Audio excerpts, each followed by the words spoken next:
আজ এই ব্রেকফাস্টে হচ্ছে এগ চিকেন চাও। এখানে সব ভেজিস ভাজা হয়ে গেছে উইথ চিকেন, আর ওদিকে আছে চাউমিন।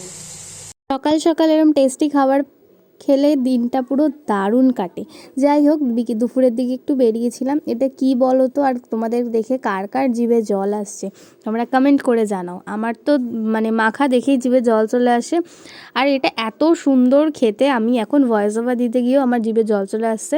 আর আমার এক্সপ্রেশন দেখে তো তোমরা বুঝতেই পারো এটা কতটা টেস্টি খেতে হয়েছে। তারপরে সন্ধ্যের দিকে গেছিলাম আরেকবার বড়মার মন্দিরের দিকে। বড়মার মন্দিরে ভিতরে ঢুকে বড়মাকে দর্শন করলে যেন মনটা একদম শান্তি লাগে। মানে আমার সাথে হয়েছে এক মানে অদ্ভুত কাণ্ড, মানে মায়েরই ইচ্ছা বলতে পারো। ঠাকুরের প্রসাদ দিয়েছে, আমি ভাবছিলাম যেন আমাকে রসগোল্লাটা দেয়, বাট বড়মার সামনে দাঁড়িয়ে বলেছি এটা হবে না, এটা হতেই পারে না। ঠিক মাকে দিয়েছে রসগোল্লাটা।